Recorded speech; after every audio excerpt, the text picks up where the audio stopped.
bonjour à tous. Je me présente. Je suis Carlos Fontelas de Carvalho, le président d'ADP en France, en Suède et en Suisse.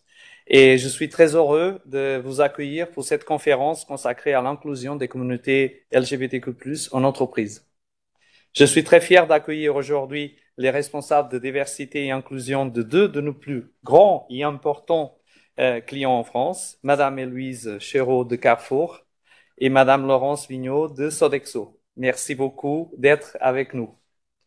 Madame Chéreau et Vigneault vont partager avec vous un certain nombre d'initiatives mises en place dans leur organisation et débattre également avec Emmanuel Prévost. Bonjour Emmanuel, qui dirige la veille légale d'ADP, tout le monde le connaît, qui sera auteur de cette table ronde en tant que président de notre communauté ADP Pride. Et Nicolas Swiatek d'ADP. Bonjour Nicolas. Sera aussi le modérateur de cette table ronde. Mais avant cela, Muriel, bonjour Muriel, Muriel Bénard, le responsable de la veille légale RH chez ADP, va nous donner un certain nombre de clés sur le contexte législatif dans lequel nous naviguons. Car l'inclusion et la diversité sont évidemment des sujets pour toutes les entreprises, et ce à plusieurs titres.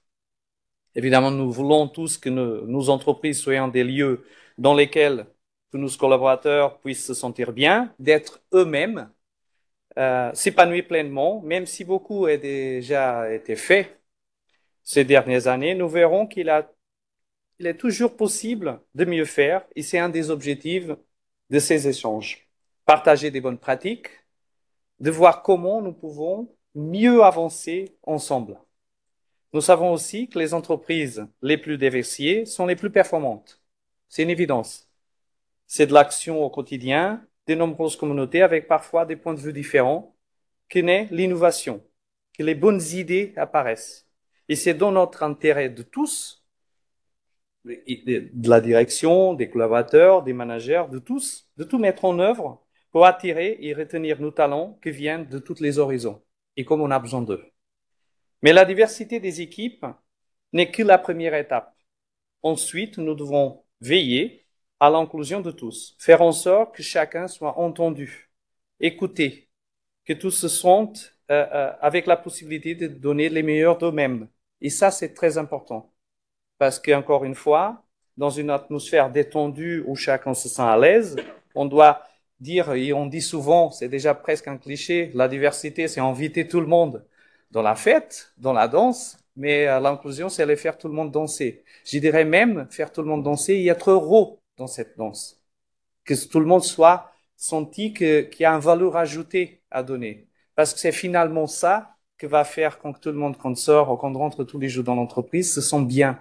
Ils se sentent comme une partie intégrante et de positif pour l'entreprise. L'entreprise, elle grandit grâce à moi aussi. C'est ça qu'on va retenir les personnes dans l'entreprise.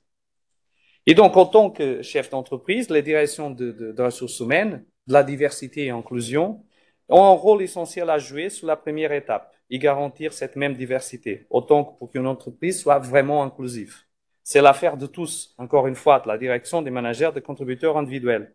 Mais c'est aussi une histoire de rôle modèle, d'exemple et d'affirmation d'une culture d'entreprise inclusive, parfois même un peu militante. Et là, c'est là que je dis que chez ADP, je suis, en tant que président d'ADP, de dire que j'ai la responsabilité. Mais avec cette responsabilité vient le pouvoir et l'envie de faire des choses.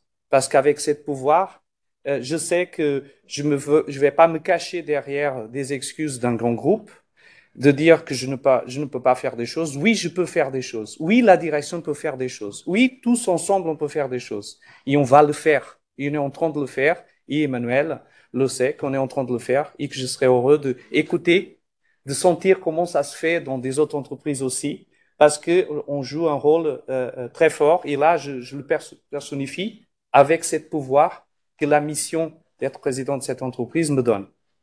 Donc, mais avant tout ça, vous allez découvrir dans un instant comme d'autres entreprises agissent pour sensibiliser et entraîner nos collaborateurs. Et donc, je vous invite à écouter Muriel Bénard pour la mise en jour du contexte réglementaire et légal. Donc, merci à tous et je vous souhaite, c'est une très bonne conférence. Merci. Allez. Merci Carlos. Bonjour à tous. Je suis Muriel Bénard, responsable de la veille légale RH chez ADP. Et avant de passer à la table ronde, nous souhaitions vous faire un petit rappel du contexte légal. Et tout d'abord, bien sûr, incontournable, l'obligation pour l'employeur de l'absence de discrimination dans son entreprise. Et pour les personnes LGBTQ+, l'employeur doit être particulièrement vigilant au fait que le Code du travail interdise toute discrimination qui est liée au sexe, à l'orientation sexuelle, à l'identité de genre. On peut même aller jusque à l'apparence physique. Discriminer, c'est traiter différemment selon un ou plusieurs critères. Dès lors que l'employeur est amené à pratiquer ou à avoir des pratiques discriminatoires dans son entreprise, il encourt plusieurs sanctions. Tout d'abord, le principe de nullité. Dès lors qu'il inscrit dans ses actes, dans les contrats de travail ou des avenants ou même dans des accords collectifs des clauses discriminatoires, ces clauses, elles sont nulles et non avenues. Si l'employeur a des pratiques discriminatoires, il encourt également des sanctions pénales, donc amendes, qui peuvent aller même jusqu'à des peines d'emprisonnement selon les situations. Le salarié, lorsqu'il est victime de pratiques discriminatoires, il peut bénéficier d'un rétablissement dans sa situation. Il s'agit de le repositionner, le rétablir dans la situation qu'il aurait dû avoir s'il n'avait pas été victime de pratiques discriminatoires, s'il le souhaite. Il peut aussi bénéficier d'une réintroduction dans l'entreprise, dans son emploi ou dans un emploi équivalent, s'il a été victime d'un licenciement pour motif discriminatoire. Bien sûr, c'est à sa demande et c'est sous réserve qu'il n'ait pas liquidé ses droits à la retraite. Il peut aussi bénéficier de dommages et intérêts pour réparation du préjudice subi, préjudice moral ou préjudice matériel, sachant que dans ce cas, la prescription, elle est de 5 ans à compter de la révélation des faits discriminatoires. Tout cela, toutes ces sanctions plutôt dissuasives appellent l'employeur à être vigilant, à lutter contre la discrimination. Et certains employeurs s'y engagent d'ailleurs, ils sont plutôt même incités à le faire. Il y a des employeurs qui adoptent des pratiques qui visent à promouvoir la diversité, à lutter contre la discrimination et qui peuvent prétendre à un label, le label diversité, qui est délivré par l'AFNOR. Mais pour les employeurs qui éventuellement ne seraient pas à s'engager dans cette voie, de toute façon, ils seront quand même confrontés à certaines questions autour des changements d'identité, notamment pour les personnes transgenres. Une personne transgenre, c'est une personne qui s'identifie pas à son sexe de naissance ou au sexe qu'on lui a attribué. Et lorsque ces personnes-là sont plus susceptibles, bien sûr, de souhaiter changer d'identité, et lorsqu'elles font les démarches pour un changement officiel d'identité, c'est-à-dire qu'elles vont souhaiter avoir de nouveaux papiers d'identité avec un nouveau prénom, un nouveau sexe, voire aller jusqu'à la démarche pour avoir un nouveau numéro de sécurité sociale. Dans ce cas-là, l'employeur, il doit être réactif et opérer ces changements dans les plus brefs délais, donc bien sûr sur le bulletin de paye, mais aussi faire un avenant au contrat de travail pour acter du changement, donc sur le document officiel, et puis sur tous les documents non officiels de l'entreprise, comme par exemple tout ce qui est badge d'entrée, email aussi, organigramme de l'entreprise. En 2023, on a une décision intéressante. C'est le Conseil d'État qui l'a rendue le 14 avril 2023. Ça concernait une personne qui a changé de sexe et qui est revenue vers ses anciens employeurs, pour souhaiter que ces anciens employeurs rééditent, refassent les documents, d'anciens documents, avec sa nouvelle identité. Le Conseil d'État n'a pas fait droit à sa demande, soutenue par la CNIL, considérant qu'à l'époque, quand les documents ont été réalisés, ils étaient conformes avec l'identité de la personne. Cette décision peut peut-être paraître un peu difficile pour la personne qui a changé de sexe, mais ça permet aussi de sécuriser des documents qui sont officiels et qui sont considérés comme infalsifiables, et donc de ne pas rentrer non plus dans une mécanique où on pourrait changer facilement ces documents. Donc ça, c'est une décision du Conseil d'État assez récente, de 14 avril 2023, qui est plutôt intéressante. Et lorsque le salarié n'a pas fait cette démarche de changement officiel d'identité, donc n'a pas de nouveau papier d'identité, pour autant, si elle ne souhaite pas se faire appeler par son prénom de naissance, son prénom légal, ou si elle souhaite affirmer une autre identité de genre, elle a d'autres souplesses qui peuvent être mises à disposition par l'entreprise. C'est le fait de pouvoir utiliser un prénom d'usage, utiliser des pronoms aussi qui vont matérialiser son identité de genre, il, elle ou iel. Et cette souplesse va permettre aux collaborateurs de se sentir intégrés et reconnus pour son identité. Alors, c'est une souplesse qui ne pourra être effective que sur les documents non officiels de l'entreprise, comme je disais tout à l'heure, badge d'entrée, organigramme, email, mais ce sont des symboles qui sont visibles dans l'entreprise, donc ça peut être aussi quelque chose d'intéressant pour le collaborateur. Alors, je parle de souplesse. Bien sûr, il n'y a pas de cadre légal qui impose à l'employeur d'utiliser ou qui cadre l'employeur sur la façon d'utiliser ces différentes souplesses dans l'entreprise, prénom d'usage par exemple. Pour autant, il y a quand même une circulaire assez récente également du 20 juin 2023, mais qui ne s'adresse qu'aux agents de la fonction publique d'État et qui déjà privilégie l'utilisation de ces différents outils, prénom d'usage, le pronom, lorsque le collaborateur le souhaite. Et donc, il introduit déjà cette souplesse au niveau de la fonction publique d'État. Et puis aussi sur la civilité, le fait que si le collaborateur le souhaite, de ne pas utiliser la civilité, puisque finalement, la première souplesse que l'on peut avoir, c'est sur la civilité, puisque ce n'est pas un élément obligatoire de l'état civil. Ça figure pas sur l'état civil. Donc, l'employeur peut soit supprimer la civilité de tous ses collaborateurs, ou soit supprimer la civilité de certains collaborateurs qui le souhaiteraient. En tout cas, même malgré l'absence de textes légaux, il y a quand même des obligations, à mon sens, qui s'imposent à l'employeur. Une obligation de confidentialité, dès lors que le collaborateur a changé d'identité. Tant que le contrat est en cours dans l'entreprise, l'employeur, il est tout à fait fondé à conserver les informations personnelles qui ont trait à l'ancienne identité et bien sûr à la nouvelle identité pour faire le lien et considérer que c'est une seule et même personne. Et donc, il a bien sûr un devoir de confidentialité sur l'identité passée du collaborateur. Alors, je dis employeur, bien sûr, ça touche aussi à la sphère RH qui traite de toutes ces données personnelles. Une obligation de sécurité aussi, à mon sens, parce que lorsque l'employeur va mettre en place un certain nombre d'actions en faveur de l'inclusion dans son entreprise, il faut qu'il soit vigilant sur le fait qu'elles soient bien comprises, ces actions, par tous les collaborateurs, les salariés, les managers, de sorte à ce que l'environnement bienveillant dans lequel il souhaite s'inscrire soit garanti pour la personne qui ferait son coming out, pour que sa sécurité soit tout à fait garantie. Et puis l'employeur, à mon sens aussi, doit accompagner le collaborateur qui souhaiterait changer d'identité, ou du moins, par exemple, s'il souhaite utiliser le prénom d'usage, il faudrait que l'employeur puisse l'accompagner pour lui expliquer les conséquences. Certes, il y aura certains documents sur lesquels le prénom d'usage sera bien utilisé, mais pas tous. Et ça, c'est important. Quand on avait échangé avec des associations, notamment l'association Outtrans, une des personnes de cette association nous avait parlé du choix éclairé du collaborateur, et j'aime bien cette façon d'appréhender les choses. Effectivement, le collaborateur, quand il fait son choix, même si c'est un choix personnel, on n'a pas à revenir dessus, bien sûr, mais qu'il fasse ce choix éclairé, qu'il sache quelles sont les conséquences dans l'entreprise entre souplesse et contraintes administratives. Et je terminerai sur ce point, justement, sur les obligations déclaratives. Dans la sphère sociale, nous avons la DSN, la déclaration sociale nominative. Concernant la DSN, c'est l'identité légale qu'il faut déclarer. Tout simplement parce qu'en DSN, on a des contrôles de conformité avec le SNGI, le Service national de gestion des identités. Donc, c'est forcément l'identité légale qui sera reprise. Aussi, si le collaborateur il est en phase de transition et que, par exemple, le sexe n'est pas le même que l'indicatif du numéro de sécurité sociale, il est possible de l'indiquer en DSN, de cocher le fait que le sexe n'est pas à l'identique du numéro de sécurité sociale. Et puis, si une entreprise accepte le fait que les collaborateurs s'identifient à un genre non binaire, pour autant, l'employeur, il a des obligations déclaratives qui sont très genrées, hein, puisqu'en France, on n'accepte que deux genres, le genre masculin et le genre féminin. Donc, par exemple, je pense à l'index égalité femmes-hommes ou à d'autres indicateurs de la base de données économiques, sociales et environnementales.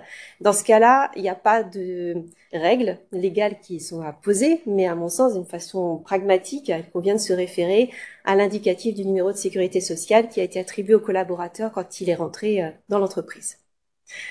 J'ai terminé sur la partie légale. Je vous remercie pour votre attention. Maintenant, on va laisser place à la table ronde. Donc, j'invite nos invités à venir prendre place sur cette table ronde. Merci, Gabriel. Merci.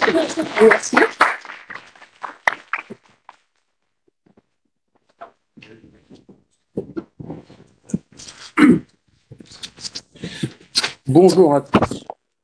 Nicolas Sviatek, je vais faire le modérateur pendant cette table ronde et je suis ravi d'accueillir Madame Héloïse Chéreau.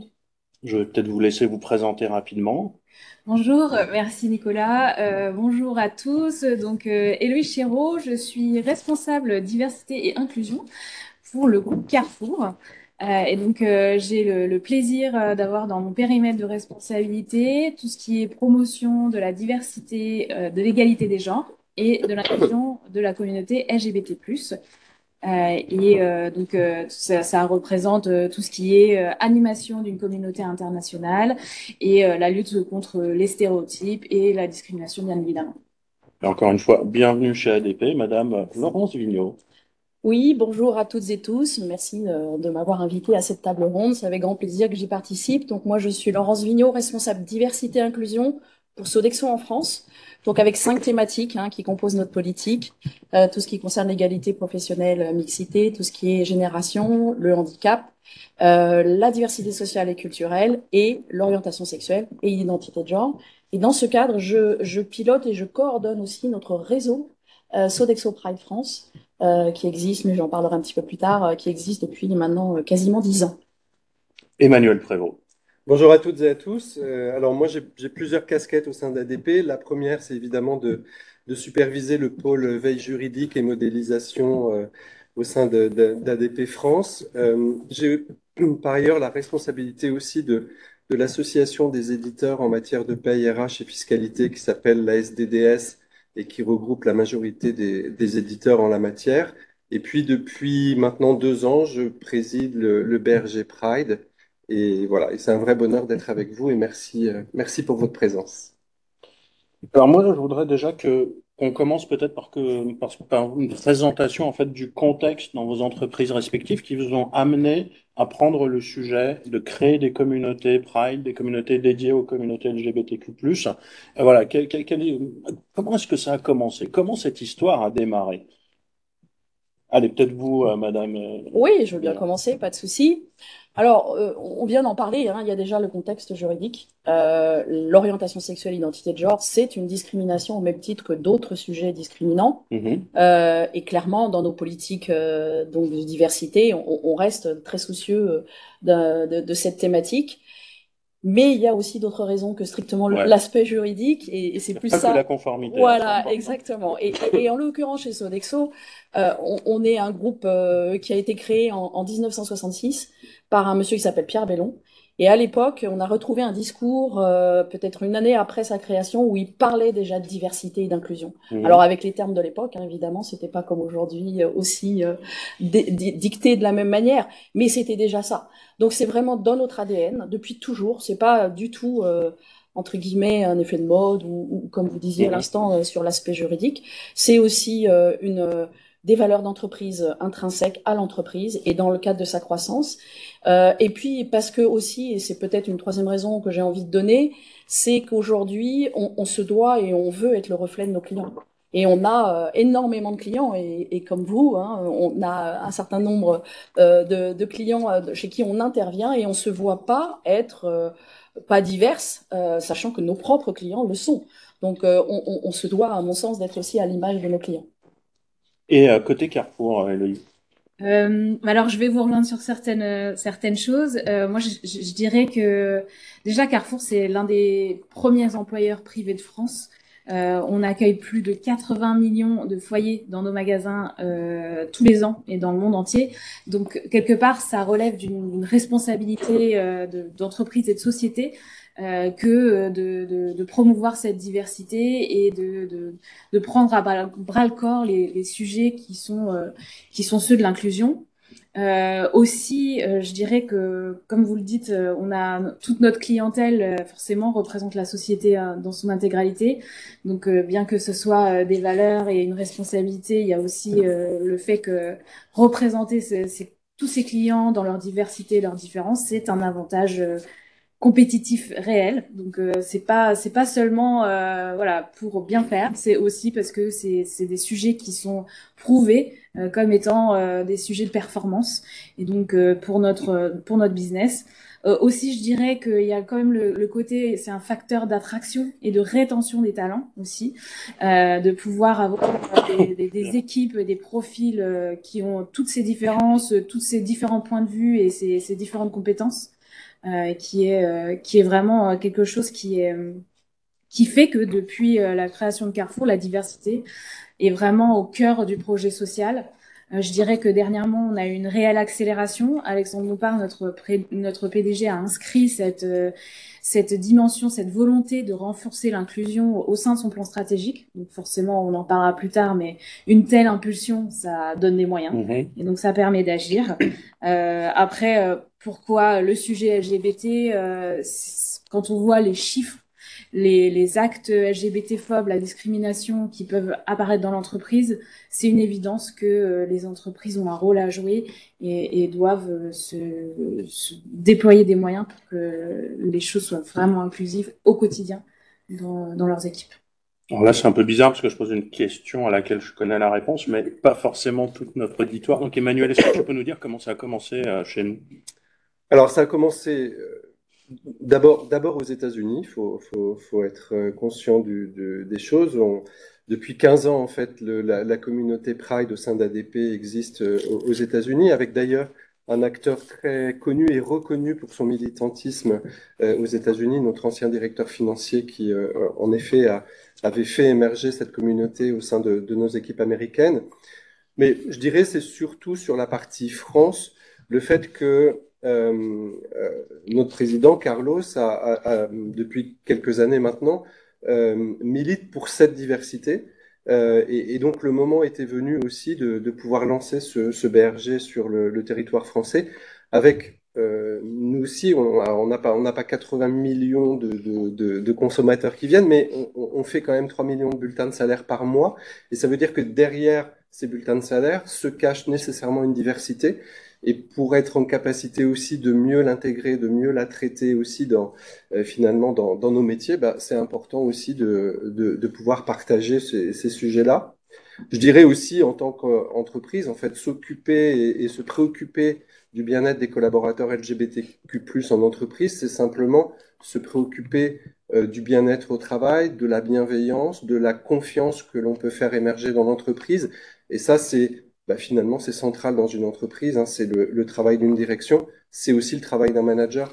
Donc cette aventure-là, voilà, elle est géniale et je m'y suis inscrit avec grand plaisir. Et avec passion. Alors une fois que le constat est fait, on se dit, bon, il faut qu'on soit plus inclusif. Il faut qu'on aide ou qu'on accompagne un certain nombre de communautés ou qu'en tout cas on leur donne les moyens d'agir. Comment on fait? Comment vous avez fait? Comment vous êtes structuré? Qu'est-ce que vous avez mis en place? Est-ce que c'était plutôt à l'initiative de votre direction? J'ai l'impression, mais est-ce que ce sont des opérations, en tout cas des communautés qui sont en quelque sorte pilotées par vos directions? Est-ce qu'elles sont plutôt indépendantes? Est-ce que c'est la RH qui s'en occupe? Est-ce que vous avez des services diversité? Que de questions. Peut-être on va commencer avec vous, Laurent. Oui, avec plaisir. Alors, c'est un peu tout ça mêlé, hein, j'allais dire. Hein. C'est pas, et puis ça, c'est pas fait en 15 jours, hein, si je peux me permettre l'expression. Donc, nous, on a sur ce pilier des 5 thématiques que je vous ai citées, de la diversité, donc l'orientation sexuelle, l'identité de genre, on a commencé à en parler dans l'entreprise véritablement en mettant des mots, on va dire, en mars. En mars 2014, pardon, j'avais un trou. Et dans ce cadre-là, on a décidé de mettre ce pilier-là dans nos politiques. Et en même temps, parallèlement, donc c'est une impulsion de la direction, clairement. Et je pense que c'est très, très important que l'entreprise donne cette impulsion. C'est un peu ce que disait Carlos tout à l'heure. La diversité, c'est le rôle de la direction. L'inclusion, c'est peut-être celle de tous les collaborateurs. Et après, la direction toute seule ne peut pas tout faire non plus. Il faut que les salariés s'emparent du sujet aussi, s'engagent. Pour ceux qui forcent personne, évidemment.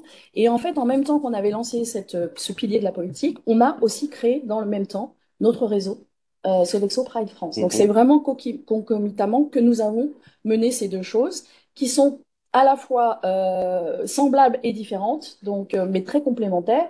Donc moi, je fais partie de ce réseau je suis un peu le phare dans le brouillard, entre guillemets, si je peux dire ça comme ça, pour nos politiques d'entreprise, mais on est vraiment indépendant. On décide d'actions au sein du bureau Pride France qui ne viennent pas de la direction en tant que telle. On a un budget indépendant qui nous est d'ailleurs alloué par la présidente de ce réseau, qui est elle-même une manager déclarée lesbienne et manager opérationnel. Donc on est vraiment indépendant, on fait vraiment les actions qu'on souhaite mener, mais dans un cadre évidemment de bienveillance dans l'entreprise et en correspondance avec nos politiques.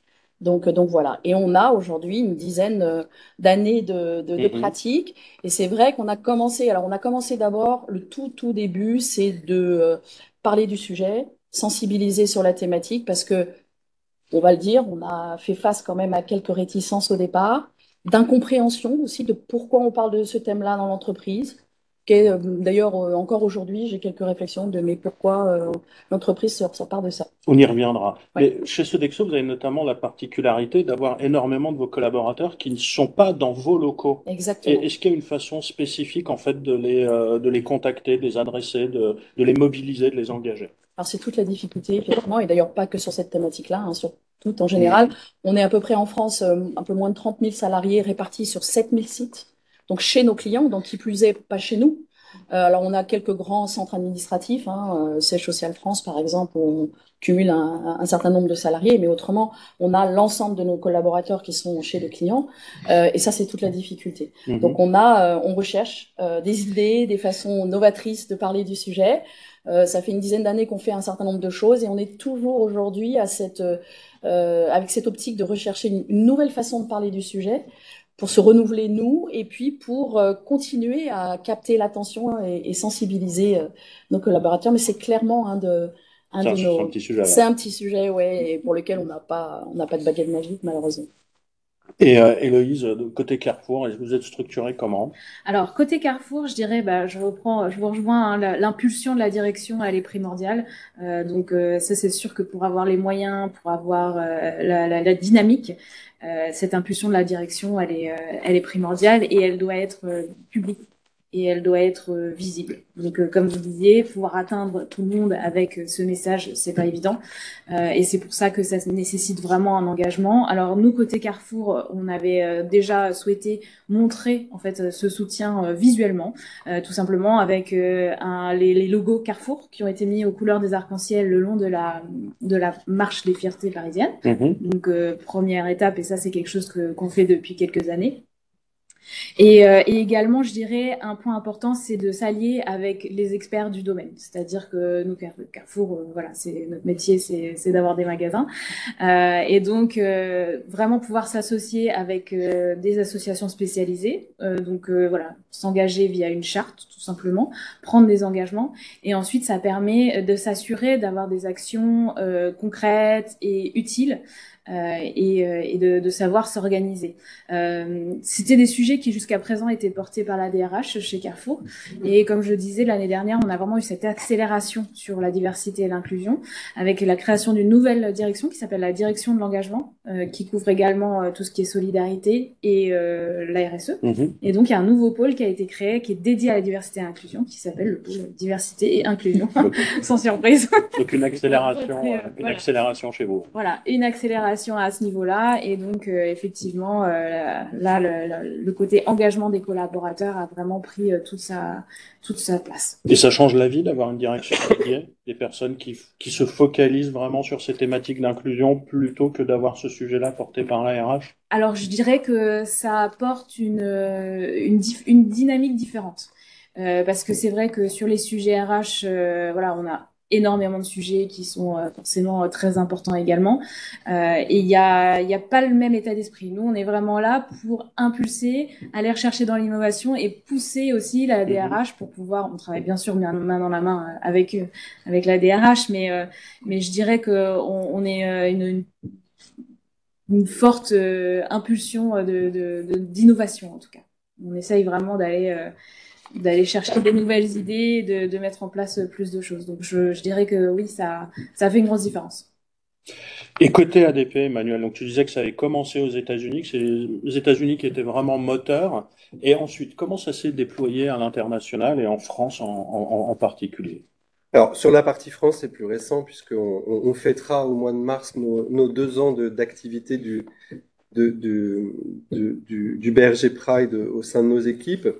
Bah, en fait, on s'est forgé une première conviction qui était de se dire il faut faire premièrement simple, deuxièmement local pour avoir en effet l'adhésion des collaborateurs parce que ça passera par les collaborateurs, même si évidemment l'entreprise a une posture et ça c'est extrêmement important, mais ça passe en effet par des actions des collaborateurs.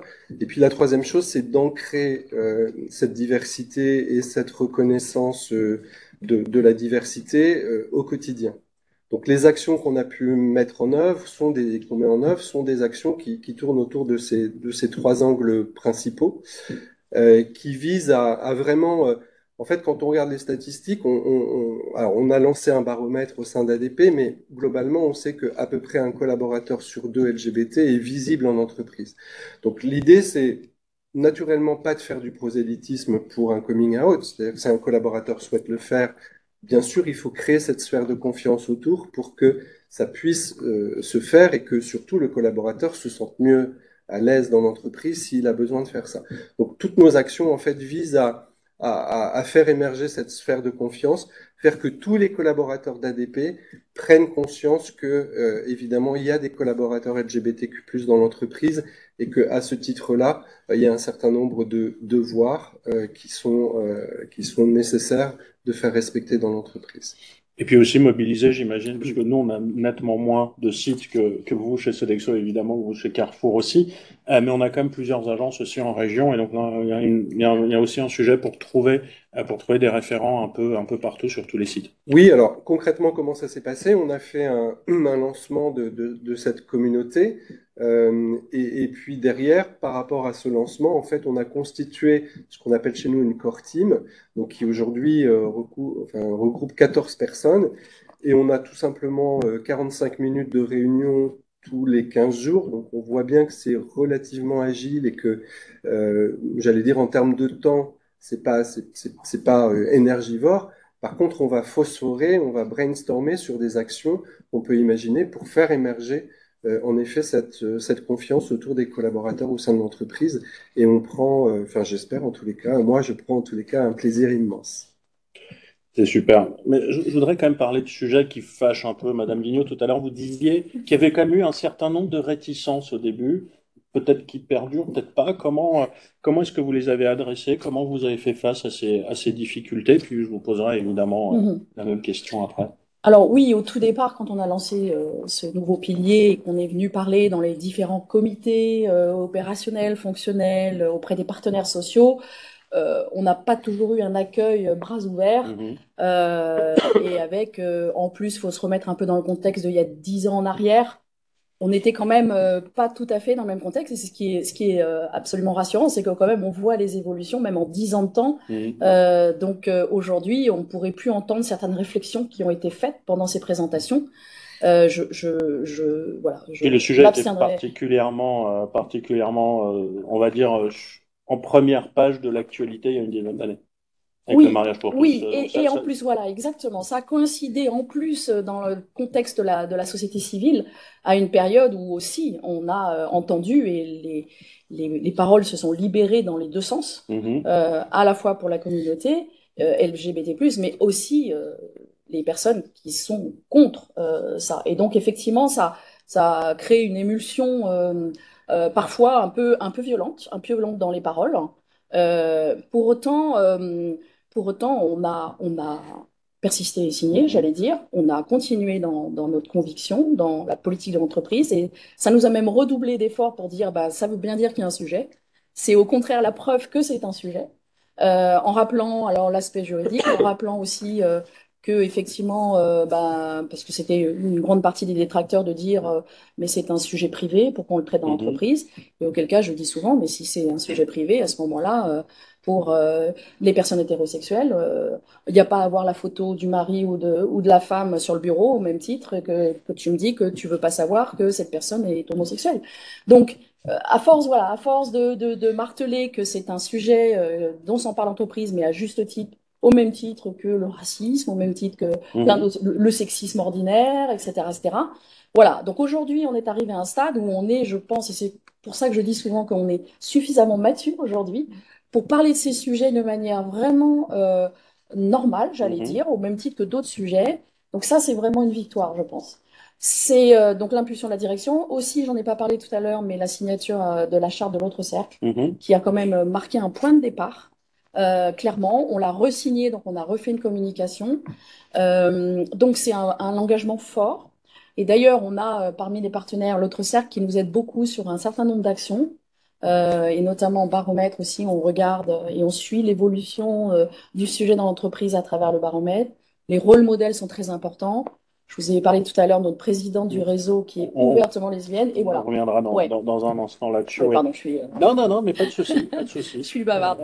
Non, vous n'êtes pas bavarde, mais j'ai prévu un moment dans cette conférence. Je vais essayer.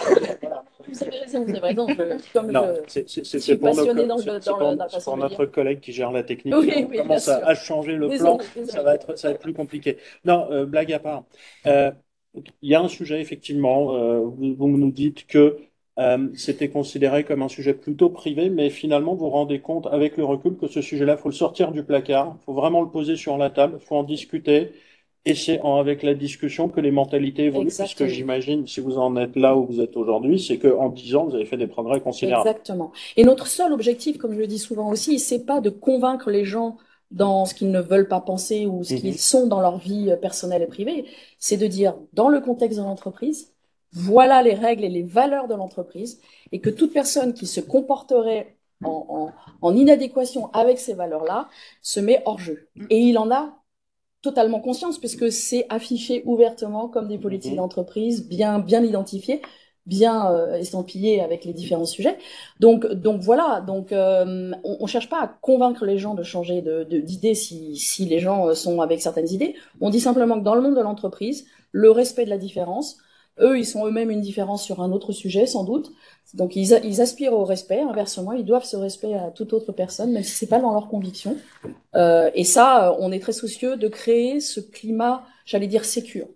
Quel que soit le contexte et quel que soit le sujet de la diversité, et vous l'avez très bien dit tout à l'heure, pour que les personnes se sentent vraiment en sécurité dans leur contexte de travail, avec ce qu'ils sont, tout simplement. Emmanuel, chez nous, des objections, des réticences, est-ce que tu as senti ça? Non, pardon. Non, pas vraiment. L'avènement du BRG a plutôt été plébiscité par les collaborateurs. Maintenant, on a fait un baromètre lorsque effectivement on a lancé ce BRG. Et en fait, on s'est aperçu qu'il y avait encore beaucoup de chemin à parcourir. On a eu une remontée sur la question que pensez-vous de l'inclusion des collaborateurs LGBTQ+ en entreprise? On a quand même 75% de notes entre 8, 9 et 10. A contrario, on a quand même presque 15% sur des notes inférieures à 5. Donc, ce qui veut dire que, et on l'a eu dans des verbatims qui sont remontés, c'est-à-dire que on a toujours des collaborateurs qu'on connaît tous, qu'on a tous rencontrés, un peu lourdingues, qui de temps en temps font des blagues un petit peu salaces, dans un environnement où ils ne connaissent pas forcément leurs collègues ou les collaborateurs de l'entreprise, et donc ce faisant peuvent aussi offenser naturellement les collaborateurs.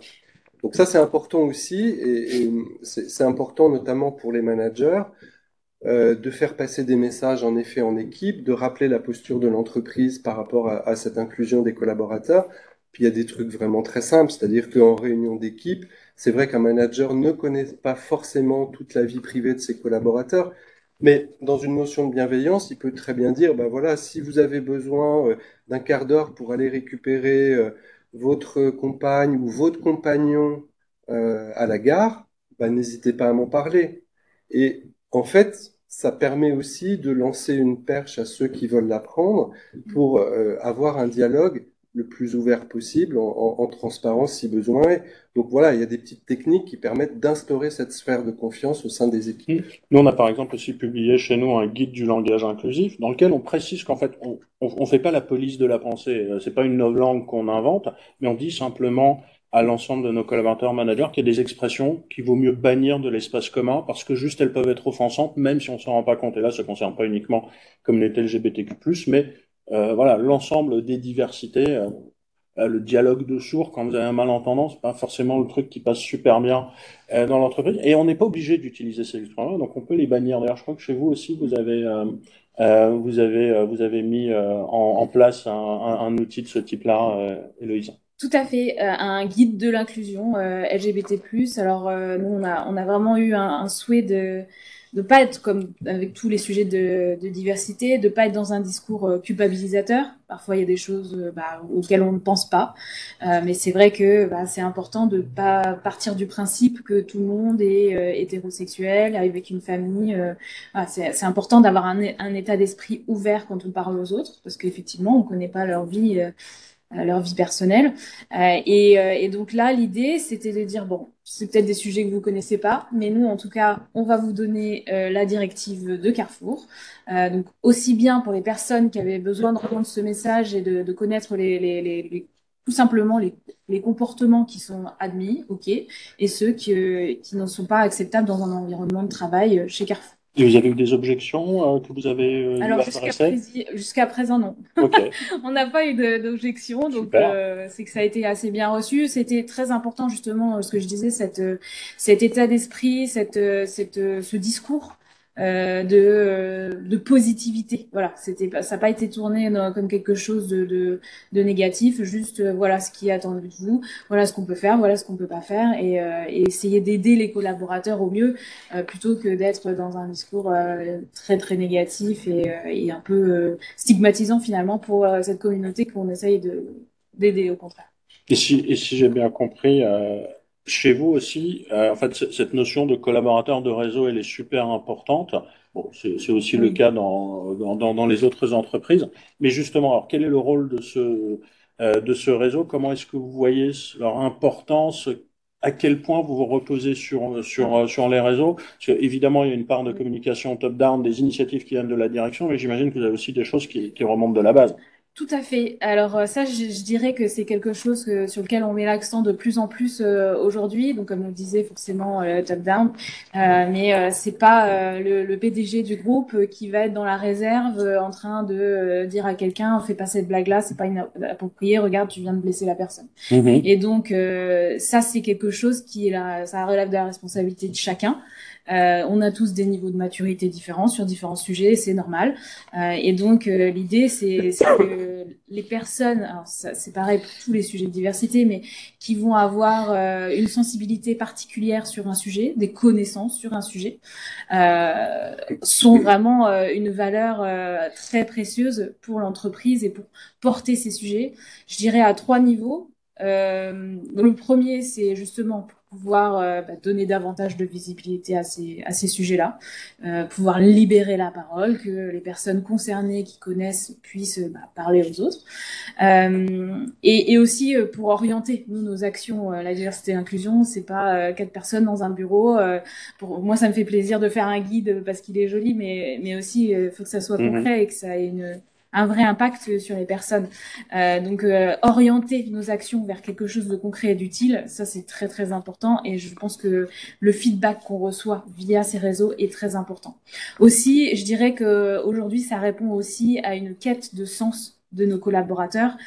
C'est de plus en plus, et d'autant plus avec les générations qui arrivent sur le marché, avoir un sens à son travail au-delà de ses pures compétences professionnelles, c'est de plus en plus important, et de permettre de donner un moyen d'expression aux collaborateurs et une voix pour s'engager. Ça, c'est vraiment quelque chose qui plaît beaucoup et qui donne du sens. Et je dirais la dernière chose, c'est vraiment pouvoir se nourrir de cette créativité collective qui est énorme. Voilà, on a beau se renseigner, faire de la veille, essayer d'être au fait de toutes les actualités, on pourra jamais se saisir autant des sujets que des personnes qui le vivent ou qui l'ont vécu, et chacun peut ensuite se connecter pour pouvoir parler, et ça c'est aussi quelque chose qui permet de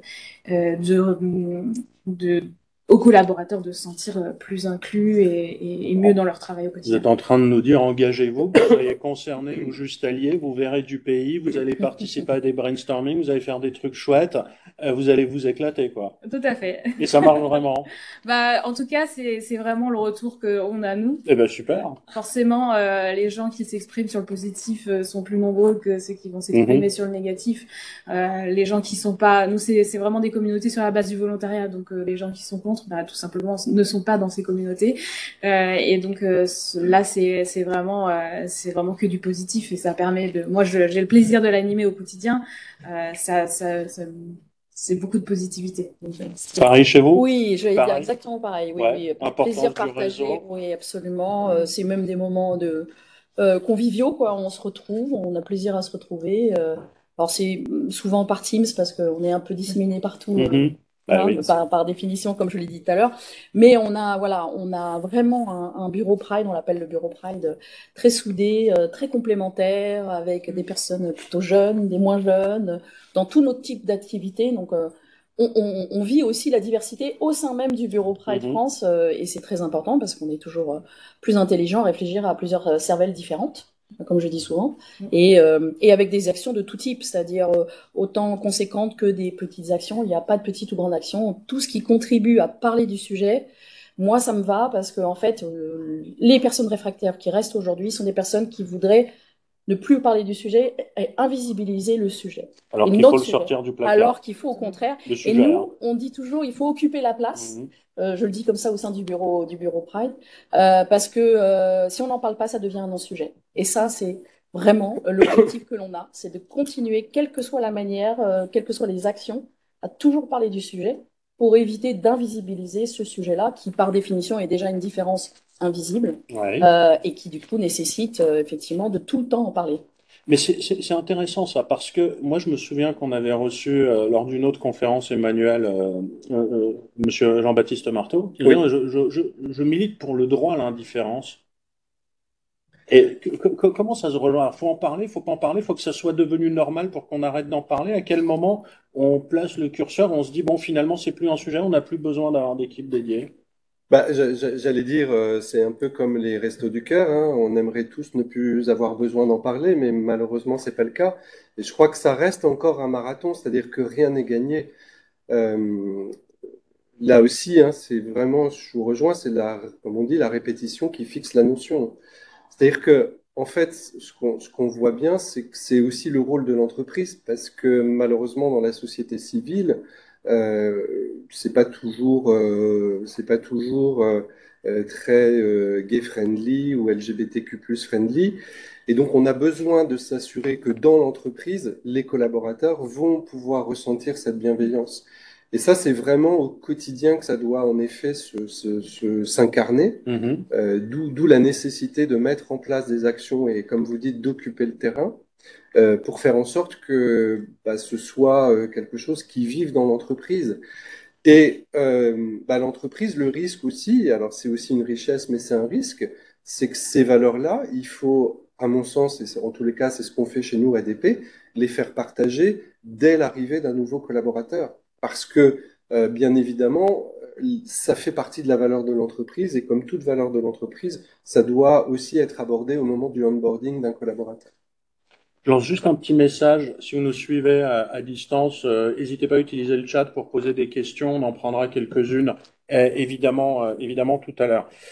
Cette notion de réseau aussi, moi, elle me fait penser à un truc. C'est que depuis que je fais partie de ces réseaux, et c'est un message à l'ensemble des gens qui nous écoutent, on rencontre énormément de monde. Donc c'est vraiment le réseau aussi pour réseauter, parce qu'il faut pas oublier quand même cette dimension-là, parce que je sais qu'il y a des collaborateurs qui disent ouais, enfin bon, j'ai pas vraiment le temps, machin, c'est pas vraiment utile pour mon boulot. Mais le nombre de personnes que j'aurais jamais croisées dans mon boulot quotidien, dont j'ai fait la connaissance, est absolument incroyable. Donc vraiment, engagez-vous. Voilà, ça prend pas forcément énormément de temps, mais vous verrez du pays. Et juste le temps sur les actions, par exemple, lorsqu'on a demandé à Carlos pour le mois des fiertés, puisqu'on a la chance d'avoir en fait un mât avec un drapeau français sur notre siège à Nanterre, de hisser un rainbow flag pour le mois de juin, ça prend pas de temps. C'est simplement que l'entreprise décide et son président décide de le faire, mais ça prend pas de temps. Donc cette notion de temps, elle est quand même un peu à relativiser. Bien sûr.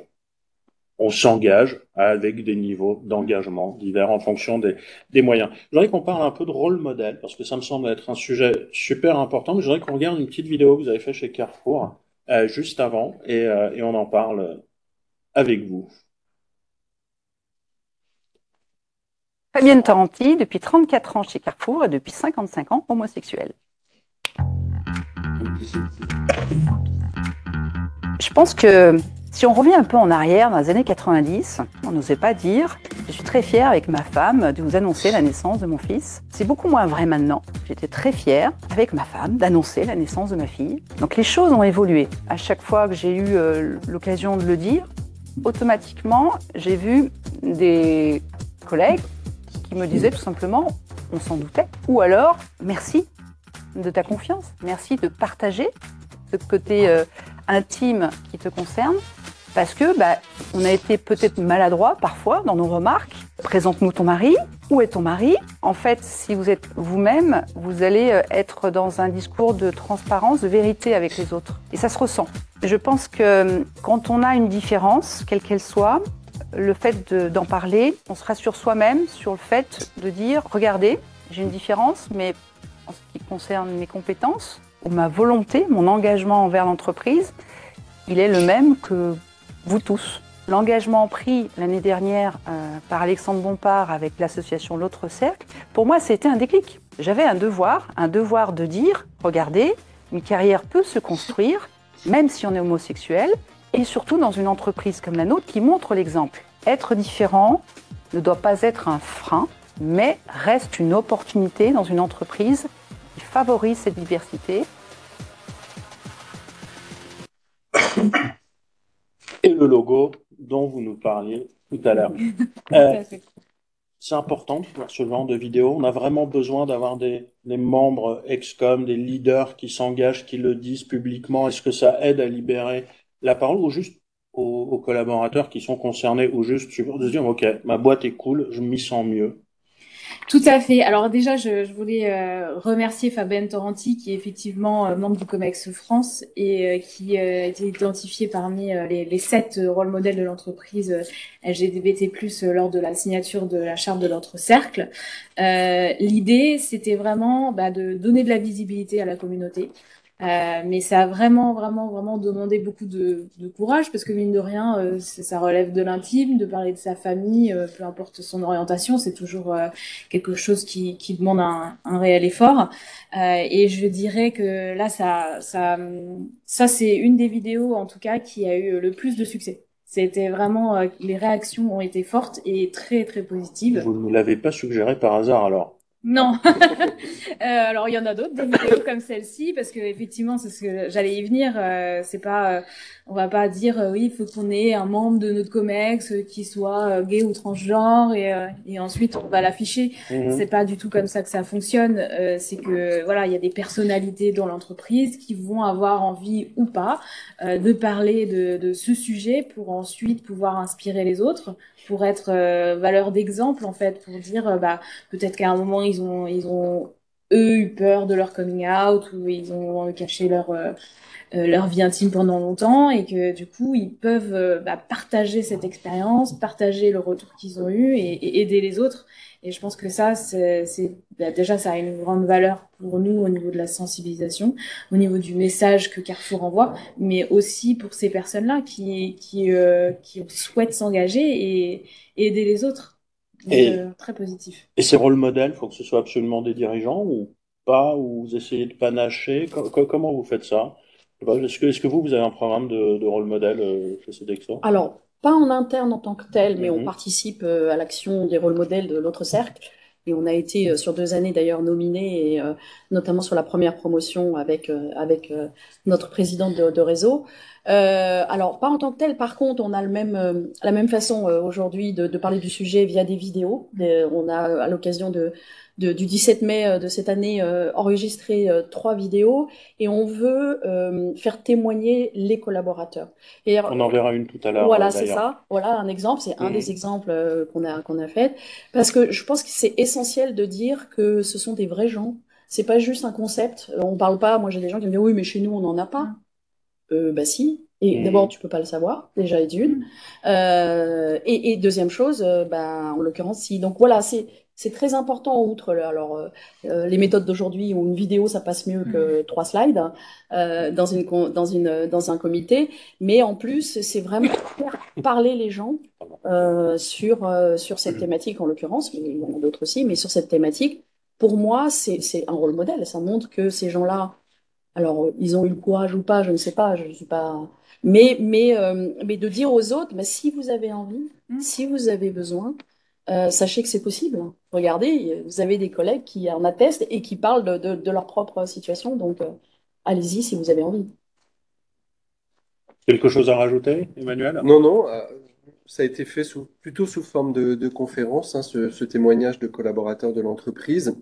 Après, ce qu'on a fait jusqu'à présent, c'est vraiment encore une fois, dans le quotidien, de rendre visibles les choses avec plutôt des campagnes d'affichage qu'on a souhaité, On les verra tout à voilà, l'heure, ouais. qu'on a souhaité évidemment mettre en place dans l'ensemble de nos établissements, relayer quand même sur nos télévisions dans les établissements et puis sur chacun des PC avec les screensavers, donc les temps d'attente sur les PC, ce qui fait que voilà, on va au plus près des collaborateurs sur des messages d'inclusion et des exemples, en effet, qui sont délivrés aux collaborateurs. Donc, si je comprends bien, avoir des rôles modèles dans les entreprises, c'est important parce que ça participe évidemment et évidemment à l'ambiance générale que l'on veut créer et a fortiori si on peut avoir des dirigeants qui s'engagent, ça aide. Évidemment, ils sont toujours locomotives en termes de communication et puis ils posent aussi le fait que la direction s'engage en faveur d'une cause et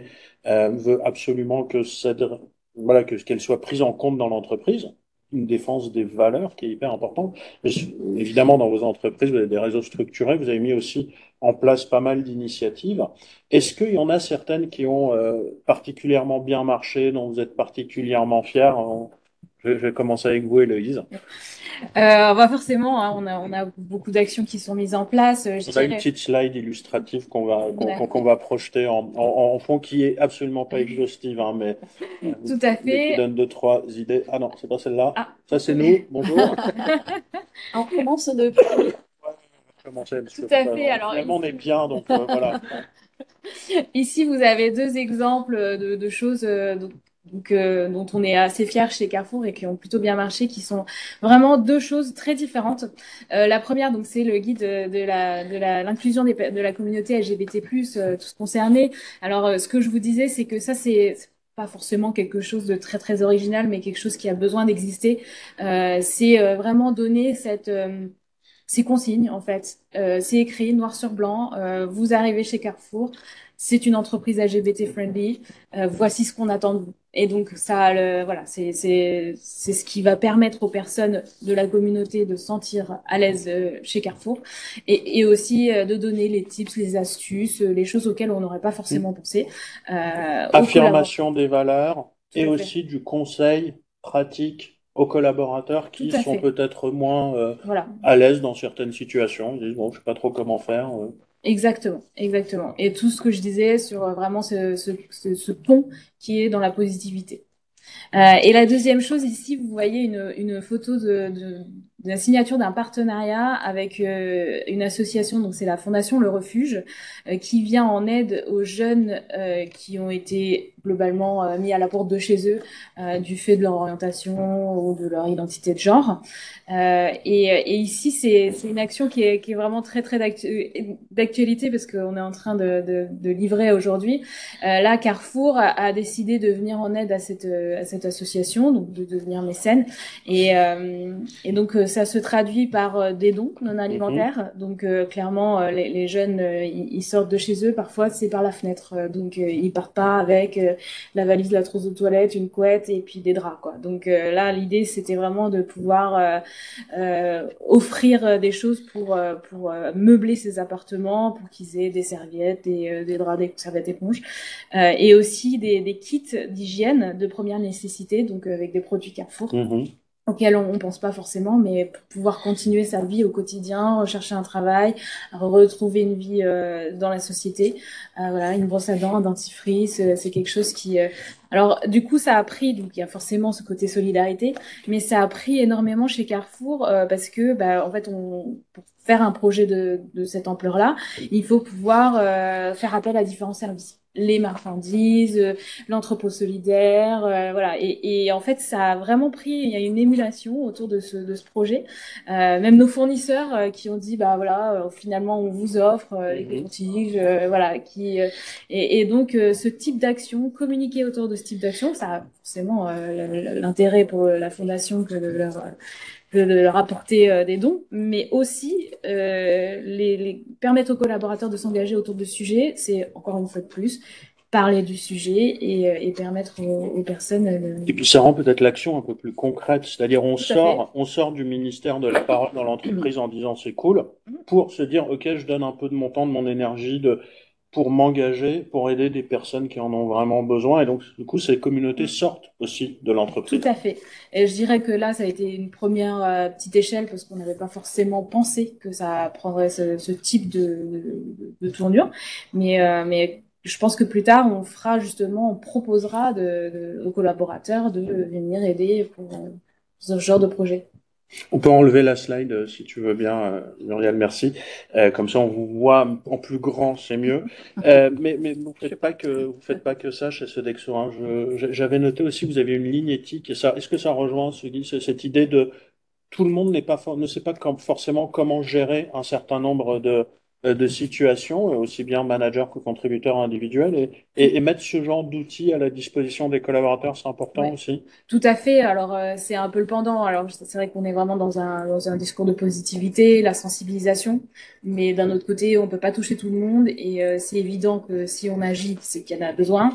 Et donc il faut aussi pouvoir mettre en place une façon de signaler, d'alerter si il y a des incidents, de la discrimination, si quelqu'un est victime d'actes LGBT-phobes, il faut que ce soit quelque chose. Alors nous, en tout cas, chez Carrefour, cette ligne éthique, elle est déployée dans tous nos pays et elle est gérée de manière confidentielle. Donc c'est sur une plateforme externe à Carrefour et donc il y a tout un système qui est extrêmement confidentiel et géré de très très près, très suivi.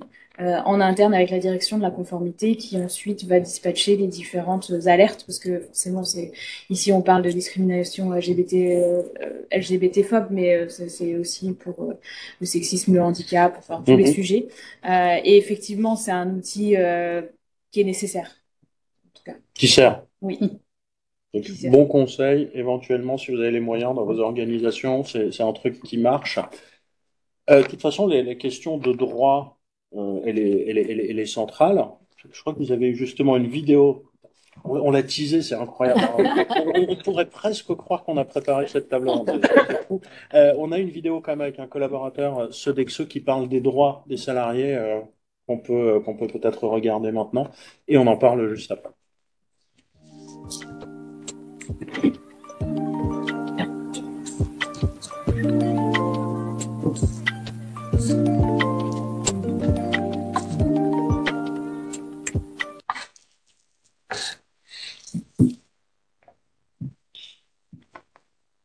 Bonjour, je m'appelle William Tino, je suis conseiller culinaire et je suis de nationalité franco-irlandaise. Je fais partie du bureau Pride depuis quelques années. Je suis là aujourd'hui juste pour vous parler des droits des personnes LGBT. Il me semble très important de continuer à parler de ce sujet parce que tout le monde a les mêmes droits. Si on n'est pas dévoilé ou encore caché, je ne veux pas utiliser le mot dans le placard, mais c'est important que les gens soient à l'aise, qu'ils se sentent en sécurité en entreprise, de parler de ce sujet. Je donne un exemple, les chances cette année, un heureux événement m'attend, donc je vais me marier. Pour moi, mon conjoint, c'est très important parce que j'ai le choix, si je veux, mettre mon futur mari sur le mutuel de Sodexo. Et pour le mariage, déjà, quelques jours supplémentaires de congé. Et j'espère pas, mais malheureusement, des choses difficiles, tristes arrivent dans la vie, au cas où il y a un décès, qui, dans notre famille, je même doigt. Donc, on ne peut pas aller devant si les gens ne sont pas au courant et conscients de leurs droits.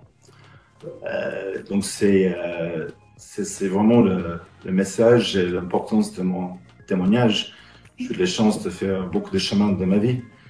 J'appartiens d'une génération, je suis né en 1967 et il y avait beaucoup d'évolutions pour les personnes de la communauté LGBT. Malheureusement, il y a encore l'homophobie. Certaines personnes ne sont pas très à l'aise, presque la honte. Et je le dis non, il n'y a pas d'honte, on est comme tout le monde. Et même certains salariés, à cause de l'homophobie ou auprès de leurs proches, ils sont vraiment pas à l'aise. C'est pas le voiture. Je dis pour terminer, non à l'homophobie, mais seulement oui à l'égalité, la liberté et beaucoup de fraternité.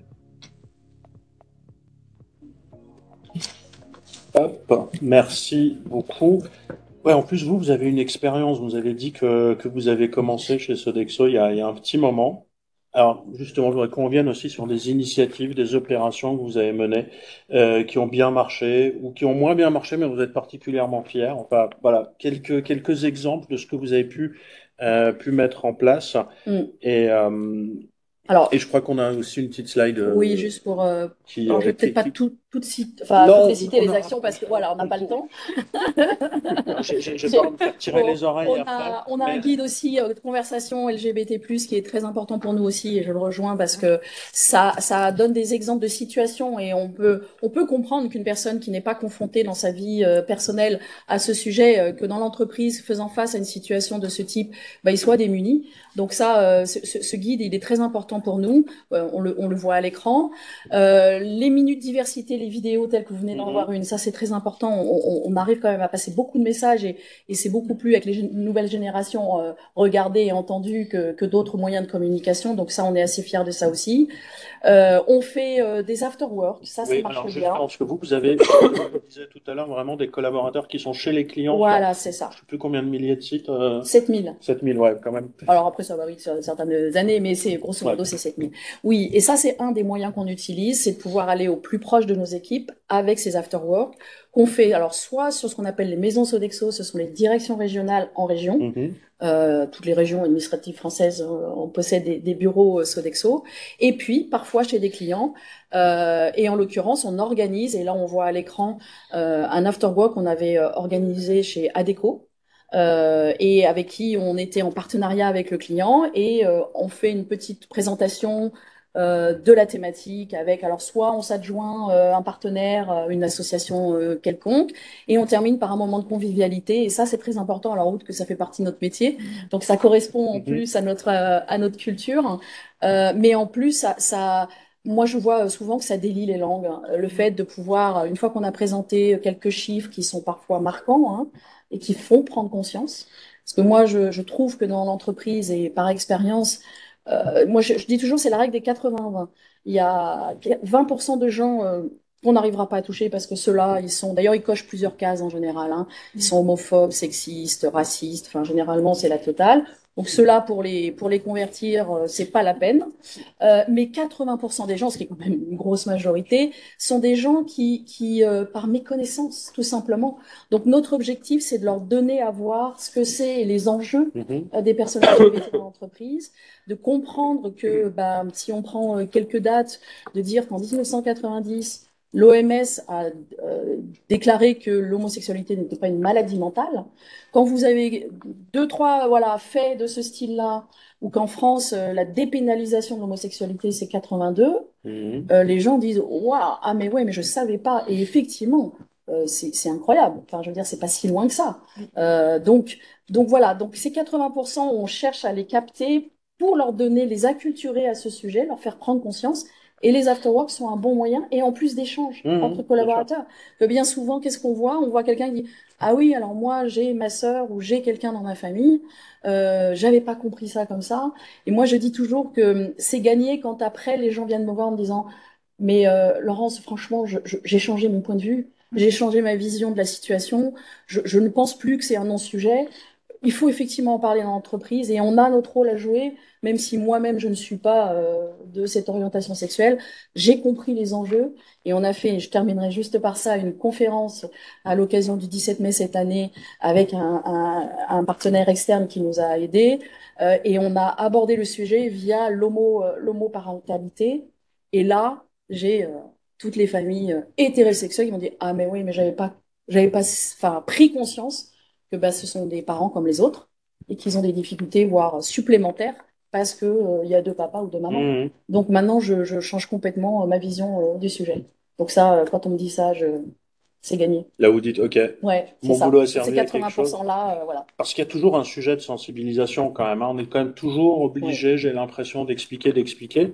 Emmanuel, toi, tu as organisé aussi des campagnes d'affichage qui ont pas mal fait parler.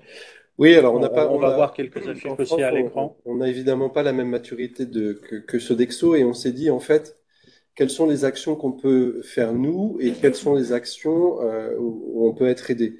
Donc les actions relativement simples qu'on a pu faire, c'est aussi, on repartait un peu du fond du cours, hein, c'est aussi expliquer par exemple les termes LGBTQ+, parce que voilà, et les collaborateurs ne savent pas forcément. Donc on a mis en place un certain nombre de documentation qui permettent de décrire ces sujets-là. Et puis on s'est dit, si on veut ancrer cette diversité au quotidien, bah, c'est bien d'avoir cette campagne d'affichage et notamment de faire apparaître une future potentielle collaboratrice qui serait une collaboratrice transgenre et de faire en sorte que... Et finalement, ça a créé un peu de débat dans l'entreprise et c'est ça Qu'on cherche. C'est ça J'ai qu'on l'impression que cherchait. c'est ce qui ressort quand même, c'est que ces sujets, il Absolument. faut en parler. Et donc, il faut organiser les actions de façon à susciter le débat. Bien sûr.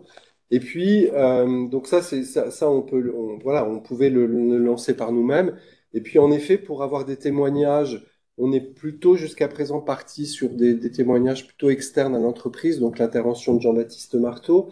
Voilà, et dans le futur, on aura des témoignages aussi internes pour aller expliquer.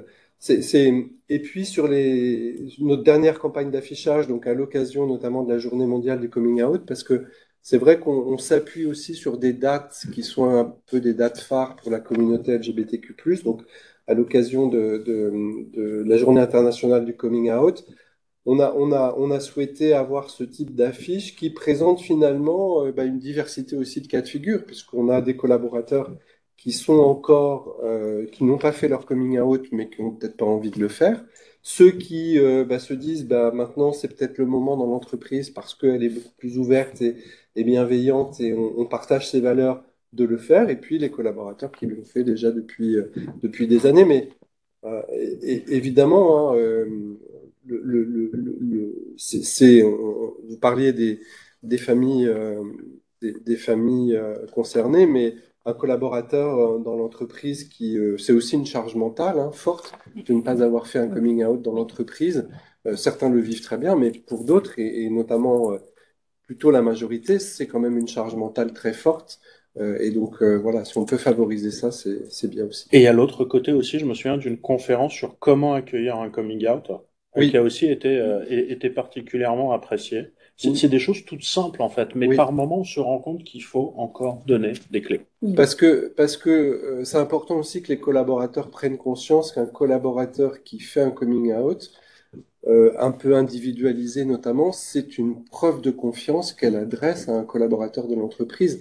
Et que ce collaborateur de l'entreprise, il faut qu'on lui donne aussi quelques clés pour savoir quoi en faire et comment le recevoir, comment recevoir cette preuve de confiance. Donc évidemment, c'est des choses, je dirais, très simples, mais bah, c'est bien d'en discuter pour aussi faire vivre cet aspect des choses. J'ai envie de parler avec vous pendant des heures, mais je vais me faire tirer les oreilles. Donc, je vais vous poser deux, trois questions encore, si on peut y répondre assez rapidement. On est comme dans des environnements business. Et à un moment donné, on se dit, tout ce qu'on fait, il faut que ce soit mesurable et on peut pas s'améliorer si on mesure pas. Est-ce que vous avez dans vos organisations des outils spécifiques, des KPI, des baromètres? Comment est-ce que vous gérez cette partie-là pour rendre compte aussi aux directions de l'ensemble de vos activités? Qui a envie de... Allez, Laurence. Alors oui, nous on mesure via un baromètre. Alors on adhère tout simplement à la proposition que nous fait l'autre cercle en tant qu'adhérent et signataire. On participe, on va faire notre troisième campagne et participation de baromètre. Là, ça arrive sur 2024. Donc ça nous permet d'avoir eu un point de départ.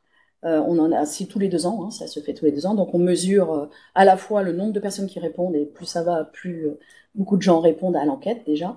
Et ça nous permet d'avoir et d'orienter nos actions après en fonction de ce qu'attendent les collaborateurs, que ce soit ceux de la communauté ou les alliés. Qu'est-ce qui leur paraît être essentiel ou majeur comme action à mener. Et d'ailleurs, dans ce cadre-là, on voit souvent apparaître la direction, le positionnement, la posture, la prise de parole de la direction. C'est pas uniquement afficher une politique, c'est aussi les prises de parole, comme ça a été fait aujourd'hui. Et ça, c'est vraiment une attente des salariés. Ils savent que ça passe aussi par ça. Et ce baromètre, il nous permet de mesurer aussi que malheureusement, il y a encore des thématiques et des items qui sont malheureusement pas en progression, mais en régression. Et on le sait, puisque en France aussi, les agressions homophobes, par exemple, sont en large augmentation. Donc, on n'est que le reflet de la société au sein de Sodexo. Et malheureusement, ça existe encore. Et je crois que c'est un sujet, de toute façon, où il faudra, rien n'est acquis. Il faut continuer systématiquement, même si on pense que ça avance, de rester sur sa posture, parce que on voit sur d'autres sujets que très très vite les choses peuvent être mises en cause alors qu'on pensait qu'elles étaient acquises.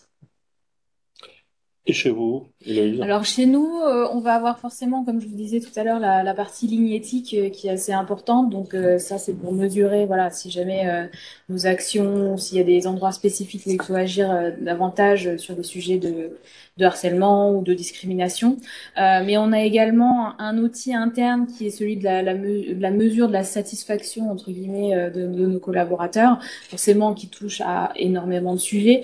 Mais on va avoir des questions spécifiques où les collaborateurs vont pouvoir dire sur une échelle de 1 à 10, je vous donne un exemple, la direction met la diversité au cœur de sa stratégie, prend des actions concrètes pour améliorer la diversité et l'inclusion chez Carrefour. Et donc on a plusieurs questions qui vont pas forcément viser le sujet LGBT+ en particulier, parce qu'il y a toutes les autres formes de diversité qui sont aussi importantes, mais qui va pouvoir permettre de mesurer ce sentiment d'inclusion. Je me sens bien, je me sens acceptée avec ma différence chez Carrefour. Et ça, c'est des outils où on va réadapter nos questions en fonction des sujets d'actualité, des réponses des années précédentes, et pouvoir prendre le pouls, en fait, le ressenti des collaborateurs de manière générale sur le bien-être et l'inclusion au quotidien. Et c'est vrai que c'est un outil qui est très utilisé, qui est déployé massivement. Donc ça permet de nourrir... Avec un bon taux de réponse? Tout à fait, oui. Parce que c'est poussé par la direction. Et le management intermédiaire, tout à fait. Dont le rôle est toujours clé. Voilà. Emmanuel, chez nous aussi, le baromètre est un outil important. Oui, alors on a fait une photo de départ il y a maintenant un petit peu moins de 2 ans. On va la refaire à l'occasion du mois de mars pour mesurer, si je puis dire, le chemin parcouru. Et il y avait évidemment des questions autour du sentiment d'inclusion des collaborateurs. Donc on va s'attacher à voir quels sont les éléments. Il y avait aussi quelles sont les actions que les collaborateurs et nos alliés souhaitent voir dans l'entreprise. Donc ça, c'est des sujets sur lesquels on va retravailler. Après, je dirais, il y a bien sûr cette notion de quantification, mais rien ne me fait plus plaisir qu'un collaborateur qui vient me voir et qui nous dit c'était chouette ce que vous avez fait sur tel et tel sujet.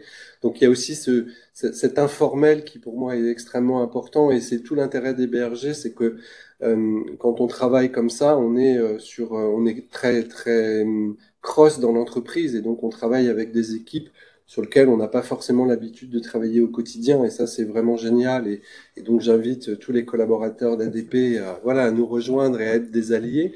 Et puis on n'est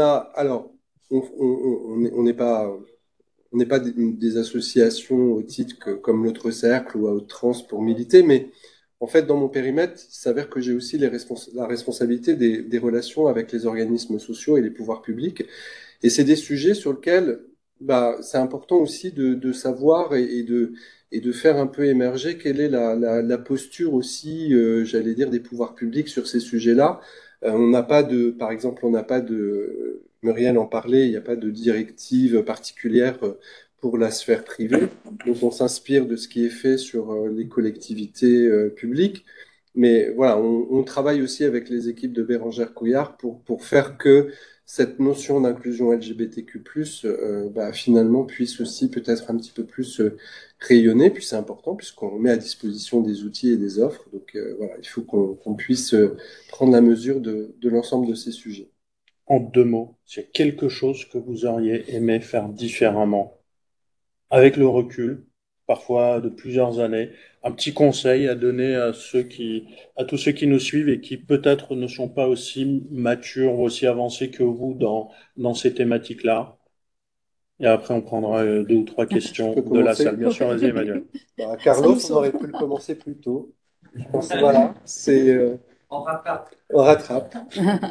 Non, mais c'est un tel, encore une fois, ça apporte tellement de satisfaction de travailler sur ces sujets et pour les collaborateurs et nos alliés dans l'entreprise qui le font que moi j'invite toutes les entreprises à le faire. Ouais, on se dit on hésite, finalement c'est privé, c'est personnel, c'est pas forcément le sujet, ça va générer du débat, de l'attention, on y va pas. Et finalement, une fois qu'on s'est lancé, on se rend compte que il y a des frictions de temps en temps, il y a des enjeux. Heureusement, il se passe quelque chose, ça permet d'avancer, ça permet de progresser, mais enfin, au bout du bout, ça vaut le coup d'y aller quand même. Hein. Tout à fait. Alors moi, si je dirais que si j'avais quelque chose à donner comme conseil, c'est essayer, dans la mesure du possible, de suivre ces sujets, alors celui de la communauté, mais aussi toute la diversité, toute l'année. C'est d'avoir ce côté engagement dans la durée et aussi quelque chose qu'on a appris avec le temps, c'est de ne pas concentrer ses actions sur les sièges et sur sur la région parisienne globalement. Et de se dire que le sujet LGBT+, c'est aussi un sujet qui existe dans les campagnes, sur tout le territoire. Et dans la mesure du possible, essayer de décentraliser quand on fait des animations, quand on fait des choses, qu'on organise des choses autour de ce sujet-là. C'est aussi d'avoir ça en tête dès le début. Laurence? Alors, non, je crois enfin, en tout cas, pour le temps. Vous avez commencé plus tôt que nous aussi. Oui, c'est vrai, c'est vrai. Non, il n'y a pas de regret. Je veux dire, le parcours de l'entreprise sur cette thématique, c'est notre maturation, c'est notre chemin. Je pense qu'il n'y a pas à le refaire différemment. S'il a été celui-là, c'est que c'était notre chemin. Moi, je rejoins aussi Carrefour pour dire qu'aujourd'hui, moi, ma préoccupation, c'est pas de parler de ce sujet-là uniquement à l'occasion du 17 mai. C'est un peu comme le 8 mars pour les femmes. Hein, c'est toute l'année qu'il faut se préoccuper du sujet. Donc ça, si j'ai un conseil que je me donne aussi à moi-même, en l'occurrence, c'est de faire ça. Et après, le conseil peut-être que je donnerais aux entreprises, c'est tolérance zéro. C'est-à-dire qu'à un moment donné, l'entreprise est un lieu public, malgré tout, où il y a toutes les différences qui sont réunies. Et on ne peut pas tolérer, et quel que soit le sujet, et quand on aborde le sujet de l'orientation sexuelle, finalement, on aborde tous les autres sujets. Le non-respect de l'autre, de la différence, de pouvoir exclure des gens. Je vais prendre un autre sujet, les générations, les plus de 55 ans, les moins de 26 ans, voilà, j'entends encore des choses horribles, quoi, sur les jeunes qui ne savent pas travailler ou qui, voilà, et puis les vieux qui ne sont plus capables de travailler. C'est terrible, c'est cette notion d'exclusion par la différence. Et donc c'est tolérance zéro. Chez nous, c'est tolérance zéro. Si vous vous faites prendre à mal vous comporter, vous n'avez rien à faire chez Sodexo. Et ça, je pense que s'il y a un mot d'ordre et que tous les sujets de diversité sont concernés, c'est celui-là, c'est de ne tolérer aucun comportement des gens. C'est bien pris. Il nous reste quelques minutes, mais vraiment quelques minutes, quelques questions super rapides. Et on a une autour du budget, de l'investissement financier notamment. Est-ce qu'il faut forcément mettre beaucoup d'argent sur la table pour prendre le corps? Est-ce que quelqu'un a envie de prendre cette question-là? Bah, moi, je peux le prendre. Non, faut pas beaucoup d'argent. Faut un peu d'argent pour faire des affiches. Faut un peu d'argent pour faire une vidéo si on fait une vidéo. Un peu de technique pour une table ronde comme aujourd'hui. Mais en fait, nos structures sont dotées de ces capacités. Donc après, c'est la capacité à les mettre en musique. Et ça, c'est aussi l'impulsion de la direction qui permet d'avoir ça. Mais non, ça coûte pas grand-chose et c'est premièrement de s'y intéresser, deuxièmement de phosphorer sur qu'est-ce qu'on peut mettre en œuvre, qu'est-ce qui se fait dans d'autres entreprises, d'où l'intérêt de ce type de table ronde aujourd'hui. Mais peut-être pour juste un point, c'est vraiment, et je suis d'accord avec vous, c'est vraiment un marathon. Ça doit être un fil rouge continu parce qu'en fait, rien n'est gagné. Rien n'est gagné. Et donc, c'est pour ça qu'il faut vraiment y revenir et l'inscrire vraiment dans le quotidien. Une question aussi d'une auditrice téléspectatrice, je ne sais pas comment dire.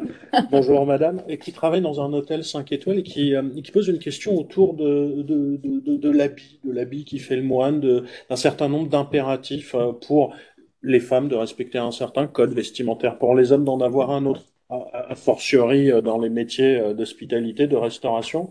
Et est-ce que ça c'est un sujet aussi quand on parle d'inclusion? Est-ce que si je suis un mec, je suis obligé d'être en costard cravate et si je suis une fille, je suis obligé de porter des talons, même si ça correspond pas à mon identité profonde? Je sais pas si j'imagine que vous avez aussi des sujets similaires. Oui, et en l'occurrence, notre présidente du réseau qui a fait son coming out chez Sodexo l'a très bien expliqué à travers une vidéo qu'on peut pas passer. Pas aujourd'hui. Voilà, c'est ça, pas aujourd'hui, mais qui a exprimé justement cet aspect-là en disant, à partir du moment où elle a été, elle a fait son coming out, elle s'est visibilisée, comme elle dit, et ben elle a changé totalement sa façon de s'habiller. Elle n'avait plus besoin, comme elle disait, avant je venais en petit tailleur, pantalon, machin, qui me correspondait pas.